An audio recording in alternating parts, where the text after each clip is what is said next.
বাংলাদেশটাকে দুর্নীতিমুক্ত করার আমার কাছে একটা উপায় আছে। সেটা হচ্ছে যে প্রত্যেকটা মানুষের যে সিম আছে না, মোবাইল সিম, এই মোবাইল সিম কিনতে গেলে আপনাকে এনআইডি কার্ড দিতে হবে এবং টিন নাম্বার দিতে হবে। হ্যাঁ, আপনি বলছেন যে একজন ফকিরও তো টিন নাম্বার দিতে পারবে না, কারণ তার তো অ্যাবিলিটি নেই টিন দেওয়ার, মানে ট্যাক্স রিটার্ন দেওয়ার দরকার নেই। ওর ওর একটা টিন নাম্বার থাকবে, কারণ টিন নাম্বার করতে এখন কোনো টাকা লাগে না, অনলাইনে গেলেই একটা টিন নাম্বার করে দেওয়া যায়। এবং যদি টাকার কোনো ইয়ে থাকে তাহলে সেটা ফ্রি হয়ে যাবে, টিন নাম্বার করতে কারো টাকা লাগে না। যাই হোক, এখন যদি সবার কাছে একটা টিন নাম্বার থাকে এবং মোবাইল ফোনের সাথে কানেক্টেড থাকে, তাহলে এবং একটা অ্যাপস করে দেওয়া, মনে করেন যে ভিক্ষুক, ওই ভিক্ষুকের একটা অ্যাপস থাকবে, ও ওর ওর ওর এখানে লাগায় রাখবেন, আমি ভিক্ষা দেবো 10 টাকা, 20 টাকা, 50, 100, যে যা পারে, অসুবিধা নেই, আমি মোবাইল থেকে স্ক্যান করে দেবো, বিকাশ, নগদে, আনাদার, যে যে আছে, ইউপে টিউপে যা যা আছে দিয়ে দেবো, অসুবিধা নেই। তরকারির দোকানও তাই, মাছ বাজারও তাই।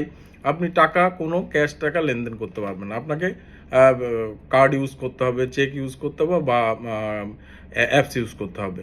তাহলে কি হলো, এবং প্রত্যেকটা জায়গায় আপনি কানেক্টেড উইথ এনবিআর, এবং আপনি যে কত টাকা লেনদেন করলেন এবং কত টাকা আপনি ইনকাম করলেন, আপনার অ্যাকাউন্টে ঢুকলো বা অ্যাকাউন্টের বাইরে ঢুকলো, তাহলে কিন্তু ও এনবিআর এর আওতায় চলে আসলো, ও আয়ের আওতায় চলে আসলো। ও কত টাকা কত টাকা খরচ করতেছে, কত টাকা ও ইনকাম করতেছে বছরে, ওর ব্যাংকে ঢুকতেছে, বিকাশ বা আনাদার, সব তো কানেক্টেড উইথ এনবিআর। সো ওই যে টিন নাম্বার আছে, ওই টিন নাম্বার দিয়ে সে সার্চ করবে, তার ভোটার আইডি কার্ড দিয়ে সার্চ করবে, সার্চ করে দেখবে যে সেই করের আওতায় আসে কিনা, এবং যে যে কয় টাকা আসবে কেটে নেবে তার অ্যাকাউন্ট থেকে।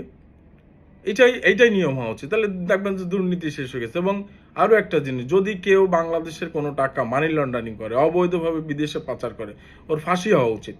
এবং ওর প্রথম জিনিস হচ্ছে ওকে ফাঁসি দিতে হবে, সেকেন্ড হচ্ছে যে ওর নাগরিকত্ব বাতিল করতে হবে। এটা যদি প্রমাণ হয় যে সে বাংলাদেশের টাকা মানি লন্ডারিং করছে, অবৈধভাবে বিদেশে পাচার করছে, তাহলে তার হয় ফাঁসি হবে, না হলে ফাঁসি হবে এবং তার নাগরিকত্ব বাতিল হয়ে যাবে। ওই দেশে যে দেশে টাকা পাঠাচ্ছিস, তুই ওই দেশের নাগরিকত্ব নিয়ে, বাংলাদেশের তোর মতো লোকের দরকার নেই। এইটা হইতে হবে, তাহলে দেখবেন যে দুর্নীতি শেষ।